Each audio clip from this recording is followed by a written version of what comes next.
Here, we're going to be dividing this polynomial by 2x plus 1. Now again, we have to be careful that we are in descending order, as well as if we have to include any placeholder powers, which it looks like we do because we have x to the 3, but we are missing x squared. So this is actually going to become 4x3 plus 0 x squared, that's our placeholder, plus 9x minus 12.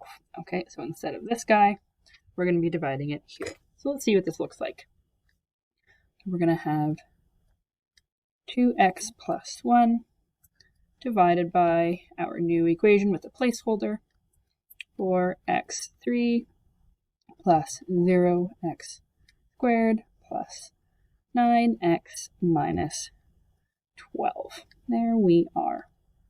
So another way you can think about this, okay, we're still talking about the first term here out of the first term there, but since we are dividing, another way you can think about it is dividing these things out. So if we took a look at the numbers first, 4 divided by 2 is 2. x3 divided by x, right? x3 divided by x, if we're dividing two things with the same base, we subtract the exponents, right? So that would leave us with x squared, which is exactly what goes here. So that's another way to think about it when we are long dividing with polynomials. Okay, now, just like when we were dividing with the big numbers, multiply both by the first term and the second term. So 2 times 2 is 4, x squared times x is x cubed, and the 2x squared times 1, which is going to be 2x squared.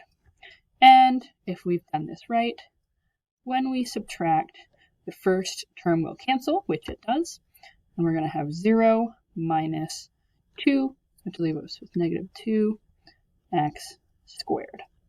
Okay? Just like with the dividing big numbers, we now have to bring down the next term, which is 9x. And now we pay attention to the 2x and the minus 2x here. And again, you can think about dividing. So if we do negative 2 divided by 2, we get negative 1.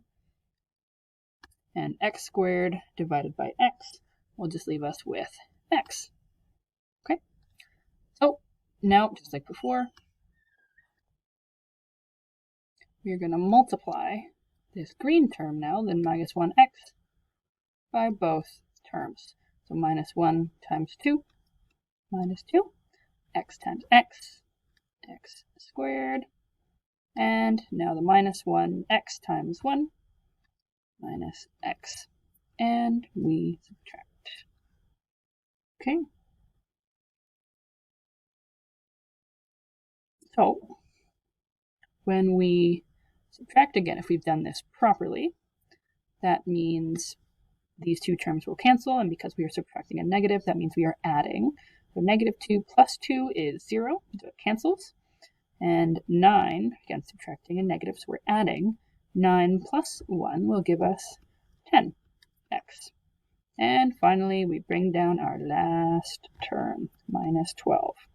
And now we're paying attention to this 10x and the 2x here.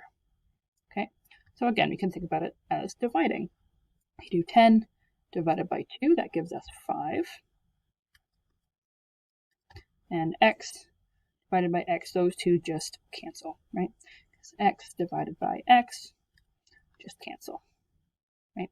So that leaves us with 5. And finally, we do our multiplying. So now we're looking at the 5 multiplying by the 2x, okay? So 5 times 2x will give us 10x, and 5 times 1 gives us 5. And then we're going to subtract. So 10 minus 10 is 0, it cancels, so that's good. 12 minus 5 gives us negative 17. That means we have a remainder of negative 17. So when we divide 2x plus 1 out of this polynomial, our resultant, or quotient, that we're going to talk about in a second, is 2x squared minus x, or minus 1x, plus 5 with a remainder of negative 17.